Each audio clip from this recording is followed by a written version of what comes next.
नमस्कार मंडळी. नमस्कार. या न्यारी करायला काय काय न्यारीला आज का कारले केलेले बघा कोरडं. कसं कसं केलंय? हे पहिले तव्यावर टाकून दिले चिरून, धुतलं बी नाही मी त्याला, कारण की अगोदरच धुवून ठेवलेलं राहते ना. नंतर असं धुवून पिळलं गिळलं नाही, डायरेक्ट चरचर कापलं आणि तव्यावर टाकलं. त्याला तसंच होऊ दिलं, बिना तेल बिना मीठ बिना हळदीचं. मग ते असं नरम झालं थोडं. मग त्याच्यात तेल टाकलं, हळद टाकलं, मीठ टाकलं, चिचाचे बोटूक टाकले पा छान हलवून घेतलं. आता ते कसं झालं सोनूच पप्पा सांगत, कडू झालं का.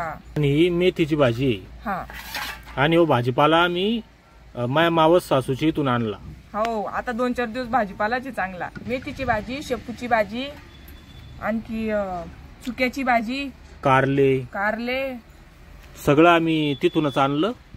तर ह्या हप्त्यात टेन्शनच नाही. हा, टेन्शनच नाही.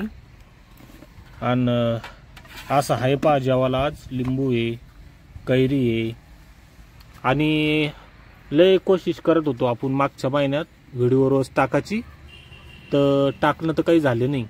मेथीची भाजी आहे आणि ही लाल मिरच्यात केली सोनूची मम्मीनं. हिरव्या मिरच्याच नव्हत्या, हात हिरव्या मिरच्याच नव्हत्या, बाजारच नाही केलेला ना आम्ही. हा, याला हळद बी टाकेली आहे ना थोडीशी. हा, कोणी टाकत नाही पण आम्ही टाकतो. कशात बी हळद राहती. कारलं मला लय आवडतं, तोंडी लावायला कारलं आहे म्हणून कारलं केलं. आणि इथून पुढे आता काय रेबिरा जाईल. बाकी सलाडचे आयटम वगैरे काहीच नाही. आम्ही बाजारला जात नाही तर काय करणार आहे. 1 महिना झाला असं बाजाराला नाही आता. आणि तुम्हाला खरं खरं सांगतो, मागच्या 15 दिवसापासून सोनूच मम्मीला फळं नाही. बरोबर आहे. तर जसं आहे तसं आम्ही धकवलं, पण आता तिला फळं वगैरे ते घेऊन येऊ. आणि आता मस्त रोज व्हिडिओ बी टाकाजू. पण कारले एकदा सांगा ना, थोडस खाऊन कडू झालं का म्हणून. बर, खरं खरं सांगा. हा, कडू झालं पण टेस्टी. हो का. हा, म्हणजे लय कडू डक नाही. आता कडू कारलं कडूच राहणार आहे ना, गोड थोडं लागणार आहे, पण एकदम तोंडाला चव येते. हो का. चिचाचे बोटक टाकले ना, थोडं कड सरपणा त्याचा घेऊन जातो. सोनूच्या मम्मीनं किलो भर चिचा आता फोडून ठेवले. हो, मीठ लावून त्या दिवशी व्यवस्थित. तुम्ही बी अजून सीझन चालू आहे बरं.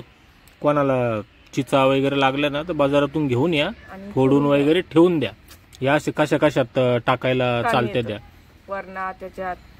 तर असं आहे मंडळी. या जेवायला मग. चला, धन्यवाद, बाय.